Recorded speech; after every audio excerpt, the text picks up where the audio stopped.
नमस्ते दोस्तों, मैं गोविंद कुमार सिंह आपके सामने राजनीति विज्ञान जो विषय है कक्षा 12 के लिए लेके आ रहा हूं और मैं इस विषय को पढ़ाना शुरू करूं, आप तक पहुंचाऊं।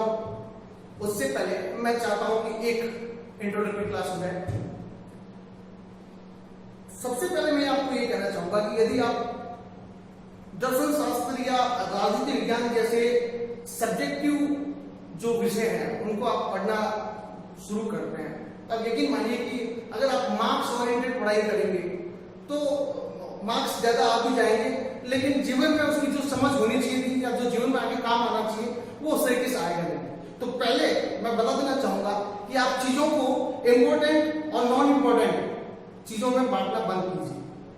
जितना भी दर्शन होगा, जो भी विचार होंगे और जो भी आइडियाज होंगे उनको थोरोली पूरा ढंग से पढ़ना होगा, पूरा ढंग से समझना होगा। तो मैं आपको कुछ लेक्चर के दौरान, मैं लेक्चर तो नहीं दूंगा लेकिन सिलेबस का हल्का सा आपको आइडिया देता हूं और सिलेबस को कैसे पढ़ना चाहिए उसके बारे में थोड़ी सी बात करते हैं। राजनीति विज्ञान की कक्षा 12 में जो आपके सिलेबस है उसमें सेक्शन ए और सेक्शन बी मोस्टली अगर देखूं तो एक तरफ तो प्योरली थिंकर्स है, विचारक है, विचार है, जैसे न्याय और उससे संबंधित विचारक है, शक्ति सत्ता वैधता से संबंधित है, समाजवाद सोशलिज्म, उदारवाद लिबरलिज्म और गांधीवाद और दूसरी सारी चीजें जो प्योर पॉलिटिकल साइंस और उससे संबंधित प्योरेस्ट जिसे कौन कहता है कोर सेक्शन है। दूसरा सेक्शन जो आता है उसमें आपके सरकार और भारत की जो राजनीतिक व्यवस्था और भारत के संविधान के बारे में बात की गई है। सेक्शन बी कंपैरेटिवली थोड़ा हल्का भी है क्योंकि वो संविधान से जुड़ा है और संविधान से जुड़ी बातें हम अपने आम जीवन में देखते रहते हैं।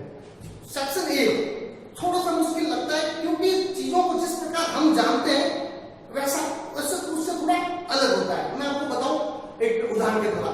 पहला जो चैप्टर है आपका न्याय, जस्टिस। अब हमारे लिए हम जब न्याय सुनते हैं तो कब सुनते हैं? जब किसी के साथ अन्याय हो और न्याय के लिए कोर्ट जाता है। लेकिन जब अपन राजनीति विज्ञान में न्याय पढ़ेंगे तो वो ऐसा नहीं कि अन्याय के बाद न्याय वाली बात होगी। यहां न्याय के बारे में जब पढ़ेंगे तो पहले तो आपको सेंट्रल थीम, एक सेंट्रल आइडिया पता होना चाहिए कि न्याय होता क्या है और फिर डिफरेंट जो विचारक हैं उन्होंने उसी सेंट्रल आइडिया के इर्द गिर्द कुछ विचार दिए। जैसे न्याय होता क्या है, हम जो समझते हैं कि अन्याय के बाद जो हम कोर्ट से लेने गए वो वाला न्याय नहीं। न्याय का मतलब है कि फेयर थिंग्स, अच्छी चीजें, हम जितने भी लोग हैं, नागरिक हैं या जो भी प्राणी मात्र हैं, उनके साथ सबके साथ अच्छा घटित हो, उनके पास सारी बेसिक चीजें हो और किसी के साथ भी कुछ भी ऐसा गलत नहीं हो जो प्रकृति हमें प्रदत्त करती है। प्रकृति द्वारा प्रदत्त किसी भी अधिकार की या किसी भी वस्तु की जो है कमी इस प्रकार से नहीं आए। किसी के कार्य में कोई जो है हस्तक्षेप न करे या किसी की संपत्ति या किसी का जो आजादी है उसको बाधित न करे। तो न्याय जो है करने से नहीं है, न्याय पहले गुणों में आएगा, विचारों में आएगा। तो वेस्टर्न जो थ्योरी है, पाश्चात्य जो विचारक है वो न्याय को कहेंगे कि भाई व्यक्ति के सद्गुण ही न्याय है। तो आपको क्या गुण कैसे न्याय हो सकता है? अरे मित्रों, जो गुण किसी में सद्गुण होंगे, अच्छे गुण होंगे, वही तो व्यक्ति को प्रेरित करेंगे अच्छा कर्म करने के लिए। तो अच्छे कर्म, सद्गुण न्याय है। तो आप हम जो बेसिकली न्याय के बारे में सोच रहे हैं उससे तो बिल्कुल अलग डिफरेंट है। तो इस प्रकार से आपको चीजों को समझना पड़ेगा, है ना। मैं बात करूं समाजवाद की, मैं बात करूं स्वतंत्रता की। तो स्वतंत्रता की जब मैं बात करता हूं तो इसका मतलब ये नहीं है कि 1947 में जो आजादी मिली है तो स्वतंत्र है, नहीं। स्वतंत्रता का मात्र एक आयाम हम जानते हैं कि हम किसी जो दूसरे मुल्क के जो रूलर्स हैं, हम पे जो शासक है उनसे मुक्त हो गए। लेकिन जीवन में स्वतंत्रता के बहुत आयाम है। आप देखिए वैचारिक स्वतंत्रता, जहां विचार व्यक्त करना, यानी मैं अपने विचार व्यक्त जो करना चाहता हूं उसमें आजादी है कि नहीं है।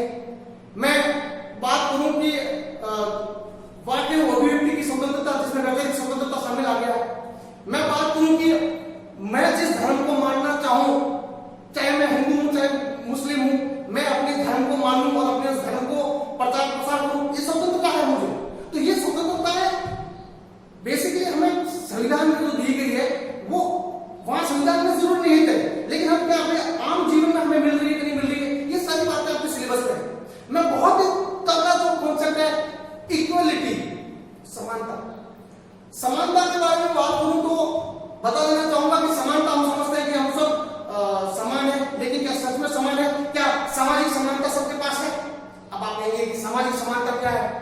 तो समाज में सभी लोगों के साथ बराबरी का जो है वो बिहेवियर हो, बर्ताव हो, ऐसा नहीं होता। क्या हमारे पास जो है आर्थिक समानता है? आर्थिक समानता का क्या मतलब होता है कि कम से कम जरूरत की चीजें सबके पास समान रूप से उपलब्ध हो, आर्थिक समानता भी नहीं है। राजनीतिक समानता, हाँ ये जो इंडिया में है, राजनीतिक समानता कुछ इस प्रकार से है कि जो शासन प्रशासन के जो पद हैं उनमें जो है लोगों को बराबर भागीदारी, तो वो SC/ST और दूसरे पिछड़े वर्ग हैं उनको मिल जाती है, लेकिन आज भी आर्थिक समानता और सामाजिक समानता नहीं है। तो कई सारे ऐसे कोर इश्यूज होंगे जिन्हें आप इस वक्त जानेंगे। मैं और भी बहुत सारे कोर इश्यूज हैं, जैसे मैं बात करूं कि गांधीवाद क्या है, मैं बात करूंगा उदारवाद क्या है। अब देखिए उदारवाद और समाजवाद जब मैं पढ़ाऊंगा उसको जरूर आप पूरी अच्छी तरीके से जानेंगे, लेकिन उदारवाद का एक बेसिक थीम है कि ज्यादा से ज्यादा हो वो व्यक्ति को स्वतंत्रता मिले, क्योंकि विचारकों का मानना है कि जितनी स्वतंत्रता व्यक्ति को दी जाएगी उतना ही वो अपनी संभावनाओं को और तगड़े ढंग से व्यक्त कर पाएगा, वो उतना ही अपने आप को निखार पाएगा। उदारवाद कहता है कि मनुष्य के निजी जीवन में कम से कम बाधा हो, कम से कम जो है रुकावट हो, उदारवाद है। समाजवाद कहता है कि जो आपके आम जन जीवन में या आर्थिक जो क्रियाएं हो रही है उसमें जो है सरकार की जो पकड़ ज्यादा हो और सरकार जो है समाज में सभी जरूरतमंदों को सारे समान जो है जरूरत की चीजें वो समान रूप से बांटे। तो बहुत सारी चीजें हैं जो लोग अपन राजनीतिक विज्ञान में पढ़ने की कोशिश करेंगे और सीखेंगे भी। सेक्शन बी में स्वतंत्र भारत की विदेश नीति से संबंधित बातें भी है। तो आप जब स्वतंत्र भारत की विदेश नीति पढ़ रहे हो तब आपके पास ये आइडिया होना चाहिए कि भारत किन परिस्थितियों में स्वतंत्र हुआ है, तो इतिहास की हल्की जानकारी रखनी भी जरूरी है।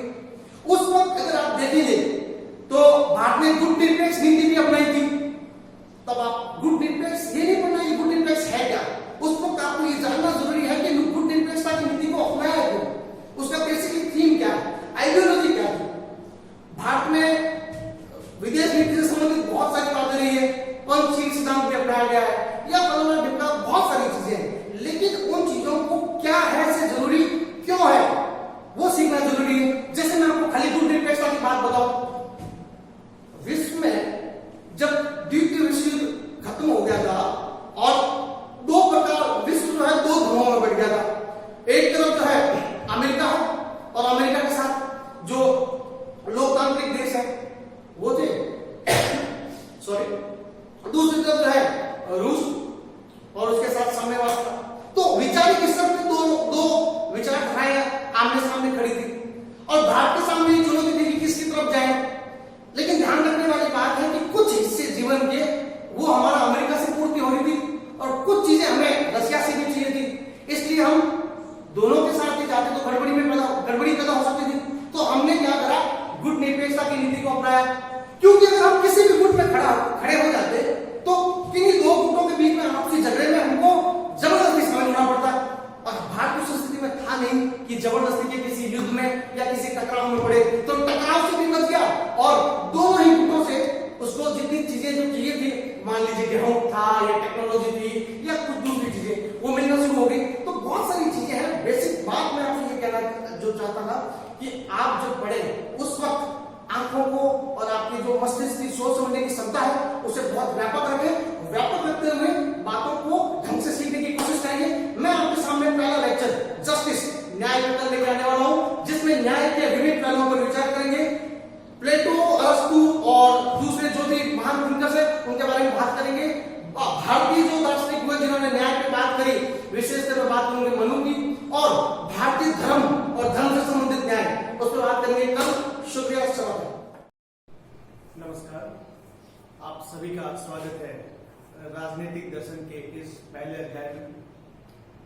हम बात कर रहे होंगे राजनीतिक विज्ञान में जो कोर इश्यूज हैं, जो कोर चैप्टर्स हैं, जो राजनीति के दर्शन से शुरू होते हैं, और उसमें पहला जो अपना टॉपिक है वो है जस्टिस, न्याय। तो पहले मैं बता देना चाहूंगा कि जो भी आपके पास आपके सामने जो बोर्ड पे लिखा हुआ है वो मेरी सुविधा के लिए है। आपको अपनी सुविधा के लिए जब लेक्चर सुन रहे हैं उस वक्त अपने पास एनसीईआरटी खोल दीजिए, लाइन बाय लाइन जाऊंगा, वर्ड टू वर्ड, और उसे एलोबरेट करने का प्रयास करूंगा। ठीक है, तो चलते हैं। मैं इस चैप्टर की शुरुआत करूं उससे पहले मैं बता देना चाहूंगा कि इस चैप्टर की या किसी भी चैप्टर को जब आप पॉलिटिकल साइंस में पढ़ रहे होंगे तो उसका एक कॉमन, एक जनरल आइडिया आपको होना चाहिए कि ये जो चैप्टर है, ये जो टॉपिक है, ये बात करना क्या चाहता है।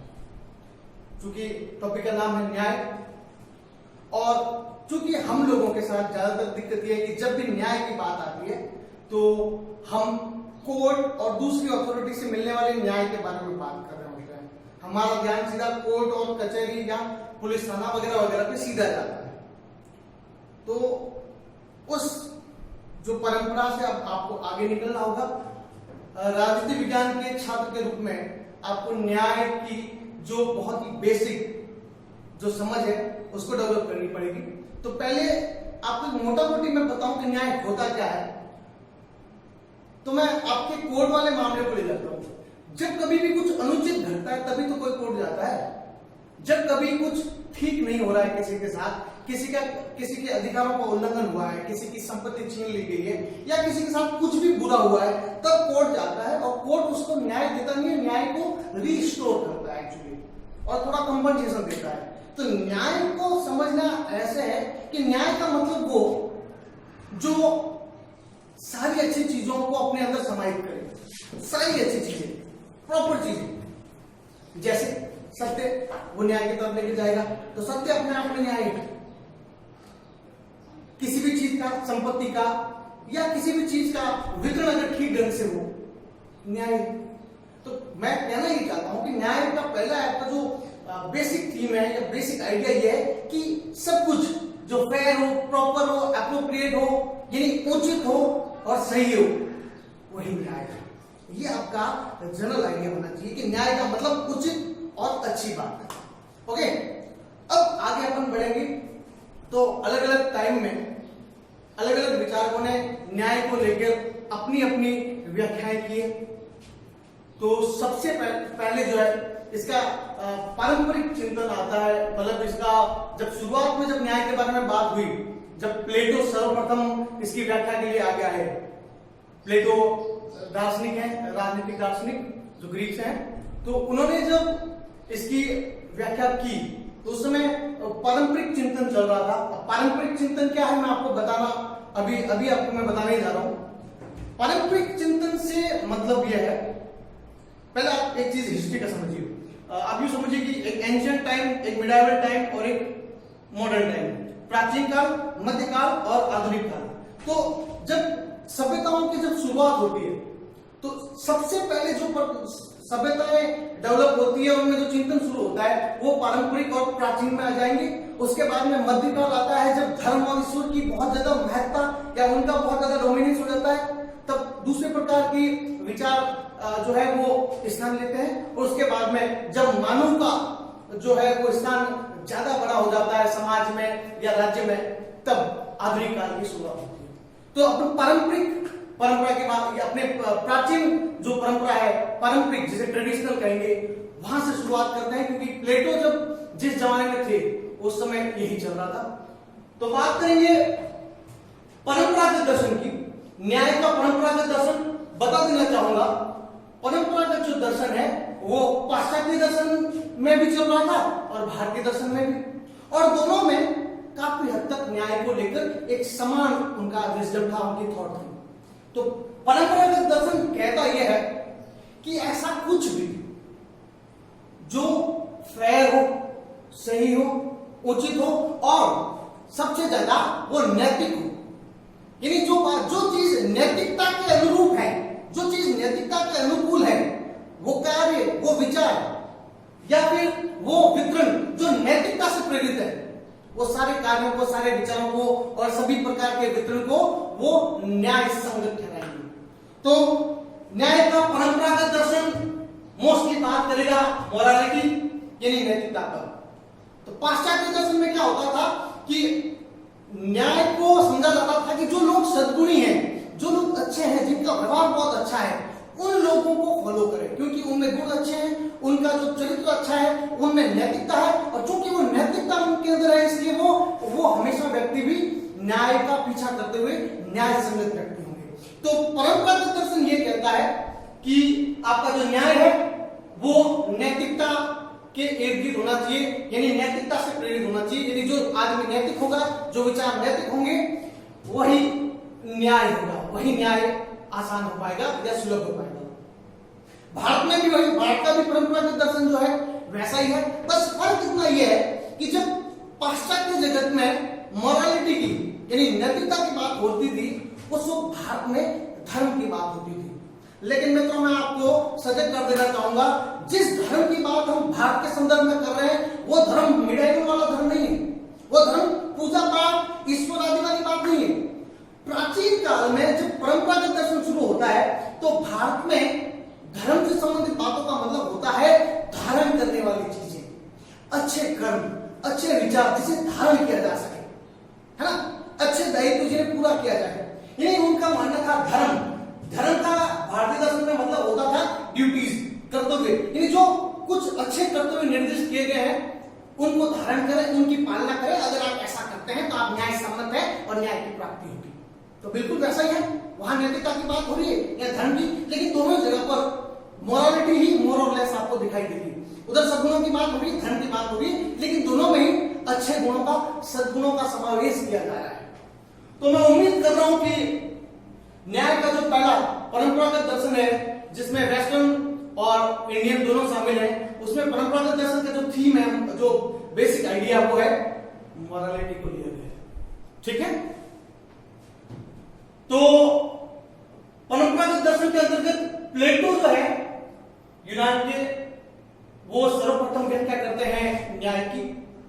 और न्याय की जब वो व्याख्या करने आते हैं तो वो उन्होंने कहा कि न्याय जो है वो एक व्यक्ति की आत्मा का, यानी आत्मा का मौलिक सद्गुण है। कि न्याय कोई बाहरी चीज है नहीं, ये व्यक्ति के अंदर जो आत्मा है, उस आत्मा के अंदर जो सद्गुण है वही न्याय है।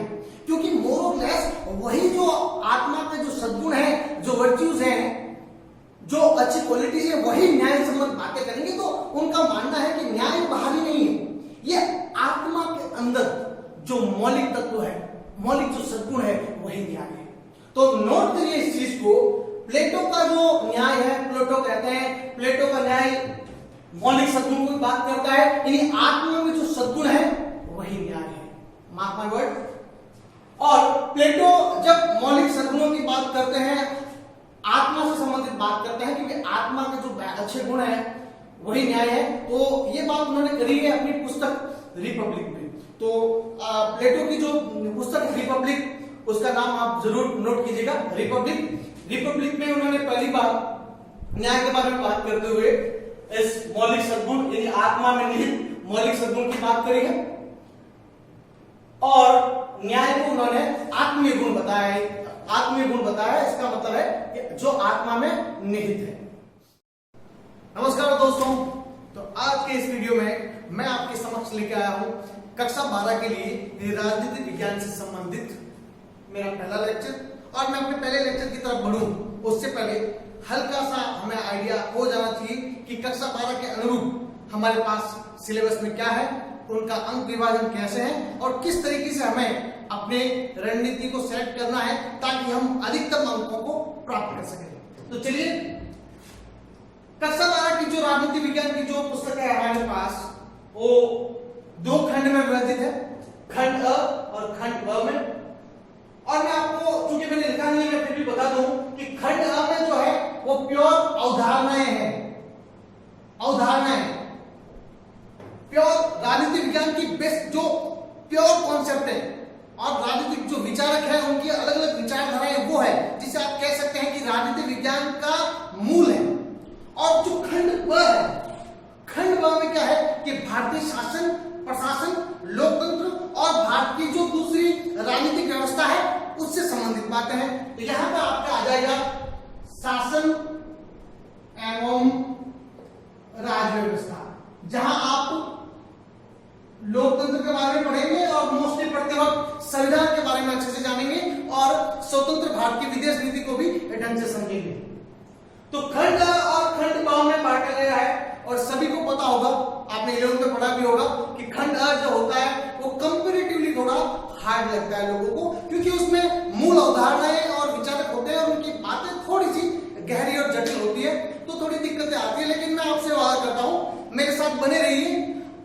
आपको जो खंड या जो सेक्शन सबसे टफ लगता है वही आपके लिए इंटरेस्टिंग हो जाएगा। आप मेरा साथ बनाए रखें और इसी खंड में आप सबसे ज्यादा समझेंगे भी और इसी खंड में आप सर्वाधिक अंक भी प्राप्त करेंगे। तो मैं बता देना चाहूंगा कि खंड और खंड पर फर्दर आगे और विभाजित है 4-4 इकाइयों में। खंड A में भी 4 इकाइयां हैं और खंड B में भी 4 इकाइयां हैं और उन इकाइयों में फिर उप इकाइयां हैं।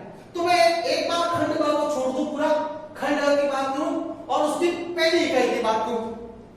पहली इकाई में आपका जो कक्षा 12 है, उस कक्षा 12 में खंड A के अंतर्गत पहली इकाई के 10 अंक है निर्धारित।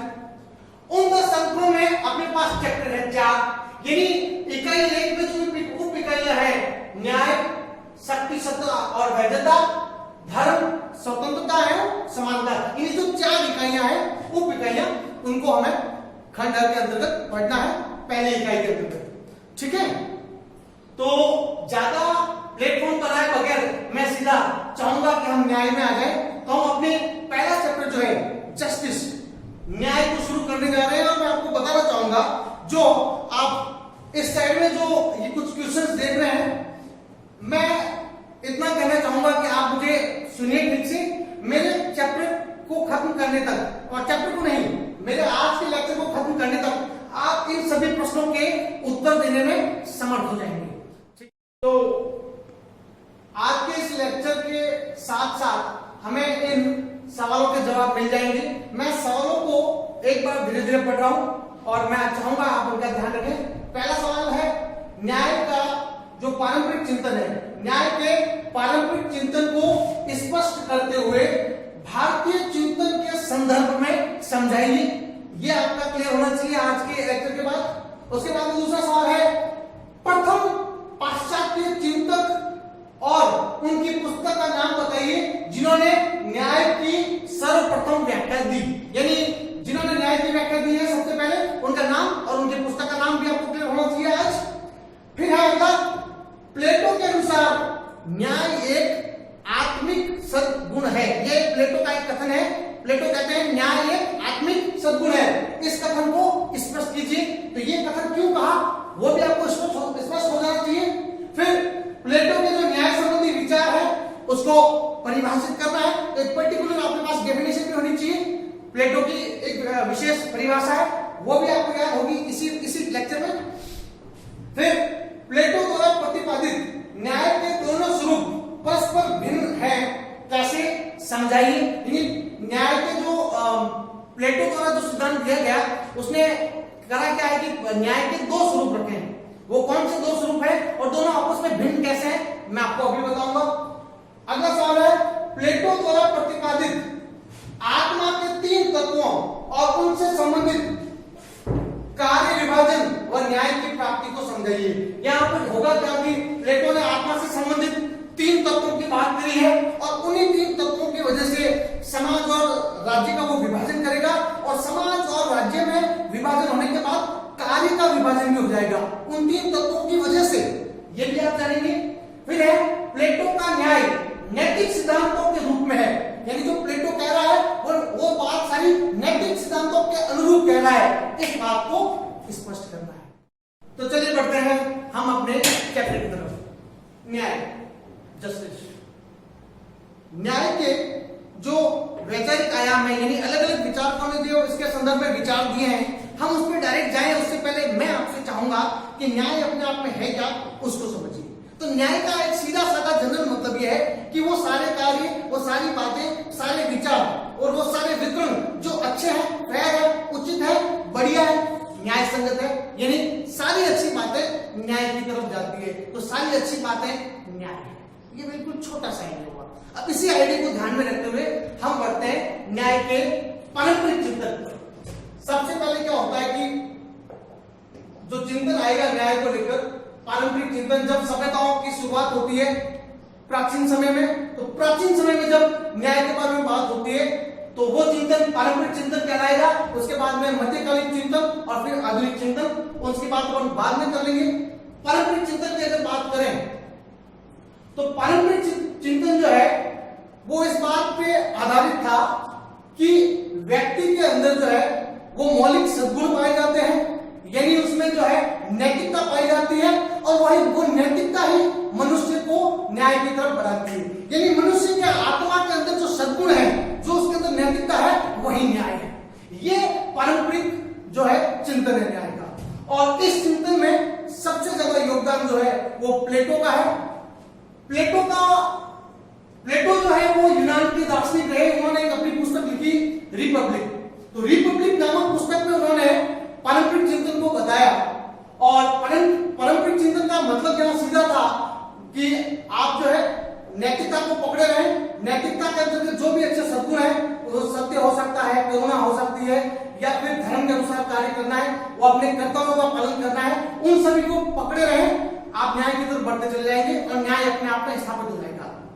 मेरी अगली बात थी भारतीय चिंतन के संदर्भ में। तो होता यह है कि पारंपरिक चिंतन में जो पाश्चात्य जगत के जो लोग थे, वो तो एक अच्छे व्यक्ति के सद्गुणों की बात करते थे, लेकिन भारत में यह होता था कि भारत में धर्म की बात होती थी कि भाई जो व्यक्ति धर्मपरायण है, जो व्यक्ति धर्म को मानता है, वो न्याय संगत है और उसकी बातें ही न्याय स्थापित करेगी।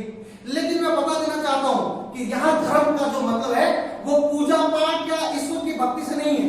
यहाँ भारत के संदर्भ में धर्मपरायण होने का मतलब है ऐसी बातों को करना, ऐसे विचारों को अंदर धारण करना जो सद्गुण है। यानी यहाँ पे भी सेम बात ही होगी, भले धर्म नाम दिया गया हो, लेकिन यहाँ पे भी नैतिकता ही काम करेगी। यानी जो धारण करने वाली जितनी भी चीजें हैं, उन चीजों को करिए, उन कर्तव्यों का पालन कीजिए, तो आप न्याय की तरफ बढ़ जाएंगे, न्याय स्थापित हो जाएगा। तो पाश्चात्य जो आपका है चिंतन, उसमें नैतिकता को बात करता है, और नैतिकता ही है, लेकिन नाम भारत में दे दिया है धर्म। यानी धर्म का और धर्म से संबंधित कर्तव्यों का पालन कीजिए, न्याय स्थापित हो जाएगा। अगली बात है प्लेटो की। तो ये हमारा सवाल स्पष्ट हो जा रहा है। वो प्लेटो थे जिन्होंने न्याय के बारे में प्रथम व्याख्या दी, और उन्होंने अपनी पुस्तक रिपब्लिक में उसकी व्याख्या दी। अपना अगला सवाल है, प्लेटो के अनुसार न्याय एक आत्मिक सद्गुण है। अगली बात, प्लेटो जब न्याय के बारे में बात करते हैं तो कहते हैं कि न्याय कोई बाहरी वस्तु है नहीं, न्याय आत्मा के अंदर जो अच्छे गुण है वही न्याय है। क्योंकि जो लोग गलत करते हैं उसका उनमें सद्गुण नहीं है, सद्गुण नहीं होंगे तो कुछ गलत कमिटेड करेंगे, तब तो अन्याय होगा। लेकिन आत्मा में किसी भी व्यक्ति की जो आत्मा है, अगर उसमें सद्गुण निहित है तो ऑटोमेटिकली वो न्याय है। तो इसीलिए प्लेटो ने कहा कि न्याय कुछ और बाहरी वस्तु नहीं होकर आत्मा में निहित सद्गुण है। यानी आत्मा का जो बेहतरीन पार्ट है, आत्मा की जो सूल क्वालिटी ऑफ सूल है, जिसे अपन वर्च्यू कहते हैं, वो वर्च्यू, वो नैतिकता और वो जो सद्गुण है वही न्याय है। तो यह है प्लेटो का आत्मिक सद्गुण, जिसमें वो कहते हैं कि आत्मा का जो सद्गुण है वही न्याय है। अगली बात है, प्लेटो का न्याय संबंधी जो विचार है, उसको अगर मुझे परिभाषा देनी हो कि प्लेटो के अनुसार न्याय है क्या, तो बहुत सिंपल सी परिभाषा है। अपने लिए जो निर्दिष्ट कार्य है, यानी ऐसे काम जो आपसे उम्मीद की जाती है कि आप करें, तो जो काम आपके लिए बने हैं वो अपने कार्य को करते जाएं और दूसरों के कार्य में अनावश्यक हस्तक्षेप ना करें। खुद के कार्य को अच्छा से करते रहें, दूसरे के कार्य में हस्तक्षेप नहीं करें, यही न्याय है। तो प्लेटो की न्याय संबंधी सबसे खूबसूरत व्याख्या यह है, खूबसूरत परिभाषा यह है कि अपने लिए जो निर्दिष्ट कार्य है उनको करते रहें और दूसरे के कार्य में कोई भी टांग न अड़ाए, हस्तक्षेप न डालें, यही न्याय है। तो कोई किसी की फटे में टांग अड़ाएगा नहीं तो कोई दिक्कत आएगी नहीं, न्याय हमेशा अस्तित्व में रहेगा। फिर अपना अगला सवाल है, वर्ड टू वर्ड जा रहा हूं, आप किताब को देखते रहिएगा। ये सवाल मैंने जरूर बनाया है, लेकिन ये वर्ड टू वर्ड होंगे। प्लेटो द्वारा प्रतिपादित न्याय के दोनों स्वरूप परस्पर भिन्न कैसे हैं? फिर प्लेटो कहता है कि न्याय जो है वो आत्मा का सद्गुण है। तो एक व्यक्ति के अंदर आत्मा है, यानी निजी व्यक्ति, एक व्यक्ति इंडिविजुअल में तो क्या है, वो उसके अंदर ही सद्गुण है। लेकिन न्याय खाली निजी ना होकर समाज और राजनीतिक व्यवस्था में भी तो चाहिए। तो एक व्यक्ति की बात करूं तो उसकी आत्मा में है, तो व्यक्ति का जो न्याय है तो वो तो उसके अंदर निहित है, लेकिन सामाजिक व्यवस्था और राजनीतिक व्यवस्था में तो कोई आत्मा है नहीं। वहां पे समाज और दूसरे जो रूलर्स हैं उनको न्याय स्थापित करना पड़ेगा। इसलिए प्लेटो कहते हैं कि जो व्यक्ति में जो न्याय है वो निजी, वो आत्मा में निहित है, लेकिन समाज और जो राजनीति में जो सिस्टम है उसमें न्याय को अपने को स्थापित करना पड़ेगा। उसने उसको कहा है वांछनीय है, इन्हें लाना पड़ेगा। वो डायरेक्ट नहीं है, क्योंकि डायरेक्ट वहां कोई आत्मा काम नहीं कर रही। इंडिविजुअल तक आत्मा है और आत्मा में न्याय खुद ब खुद समाहित है। अगला है अपना सवाल, प्लेटो द्वारा प्रतिपादित आत्मा के 3 तत्व और उससे संबंधित कार्य विभाजन व न्याय की प्राप्ति को समझाइए। अब जब प्लेटो अपने न्याय की बात करता है उस वक्त वो क्या करता है कि वो कहता है कि आत्मा जो है उस आत्मा में मोर और लेस, कम या अधिक मात्रा में 3 प्रकार के तत्व पाए जाते हैं। कितने प्रकार के? 3। वो 3 है बुद्धि, उसके बाद में है शौर्य और तीसरा है तृष्णा। तृष्णा को मैं इच्छा भी कह सकता हूं। प्लेटो कहता है प्रत्येक व्यक्ति में बुद्धि, शौर्य और तृष्णा ये तत्व पाए जाते हैं, लेकिन जिस तत्व की जो प्रधानता रहेगी वो उसी के अनुरूप कार्य करे तो वो उसके लिए संपूर्ण माना जाएगा। यानी जिसके अंदर शौर्य है वो रक्षक बने, वो रक्षा करे, वो जरूरत के हिसाब से लड़े, वही उसका सद्गुण है, उसी के अनुसार कार्य करे, न्याय की प्राप्ति होगी। जिसके अंदर बुद्धि है, बुद्धिशाली जो लोग हैं वो शासक बनेंगे, शासन प्रशासन चलाएं, और अगर वो ऐसा करते हैं, सिर्फ यही करते हैं, तो न्याय की प्राप्ति होगी। तृष्णा का यह मतलब है, आपने देखा होगा जो लोग प्रोड्यूसर है, उत्पादक है, उनमें और ज्यादा प्राप्त करने की इच्छा होती है, वो ज्यादा से ज्यादा अपने आप को लाभ कमाना चाहते हैं। तो तृष्णा, जिनमें इच्छा है, जिनमें थोड़ा लोभ ज्यादा होगा, वो क्या करेंगे? ज्यादा से ज्यादा प्रोडक्शन करेंगे, ज्यादा से ज्यादा उत्पादन करेंगे, तो वो क्या होंगे? प्रोड्यूसर यानी उत्पादक बन जाएंगे। तो इस प्रकार से प्लेटो कहते हैं कि आत्मा में 3 प्रकार के तत्व पाए जाते हैं और प्रत्येक व्यक्ति में थोड़े ज्यादा होगा, लेकिन वो एक ऐसा तत्व होगा जो ज्यादा मात्रा में होगा। तो जिस तत्व की जो ज्यादा मात्रा में उसके हिसाब से वो कार्य करे वही उसका सद्गुण है, और वो अगर अपने कार्य को करता रहे तो ऑटोमेटिकली न्याय की प्राप्ति हो जाएगी। साथ ही साथ प्लेटो ये भी कहता है कि जब इन तीनों तत्वों के आधार पर वो राज्य का विभाजन कर देता है, एक तरफ शौर्य जिसके पास है वो रक्षक बन जाएंगे, जिसके पास बुद्धि है वो शासक बन जाएंगे, शासन करेंगे, जिनके पास तृष्णा या इच्छा है वो उत्पादक बन जाएंगे। तो इन तत्वों के आधार पर उसने क्या कर दिया? कार्य का विभाजन कर दिया। जिसके पास जैसा गुण है उसके हिसाब से वो कार्य करे, यही उसका सद्गुण है। तो इस प्रकार से इन तत्वों पर आधारित उसने कार्य विशिष्टीकरण का सिद्धांत भी दे दिया। तो अपना अपना विशिष्ट कार्य है, वो जो आपको मिला है आत्मा में आपके है, उसके हिसाब से कार्य करो। दूसरों के काम में आप फट्टा न रहो, दूसरों के काम में हस्तक्षेप न करो, आपका कार्य करते रहो, आप ऑटोमेटिकली न्याय रहेगा, अनजस्ट अन्याय की कोई बात ही नहीं होगी। तो इस प्रकार से ये प्रश्न भी आपका खत्म हो जाता है। सबसे लास्ट में है प्लेटो का न्याय नैतिक सिद्धांतों के रूप में है। ये कैसे हुआ? नैतिक सिद्धांत। देखिए आजकल जो हमारा इर्द गिर्द जो न्याय है वो कानून नियमों द्वारा प्रतिपादित है। कानून और नियम हमें कहते हैं कि इसमें बंधे रहो, ऐसा करो, ऐसा नहीं करो, हम उनको मानते हैं और न्याय की अवस्था में रहते हैं। लेकिन प्लेटो पारंपरिक चिंतक है। उस जमाने में कानून की बात नहीं होती थी, वो बात करते थे नैतिकता की, कि मनुष्य को सत्य बोलना चाहिए, जीव मात्र के प्रति उनको दया रखनी चाहिए, और भी बहुत सारी नैतिक बातें हैं जो आप आगे मैं आपको बताऊंगा आगे।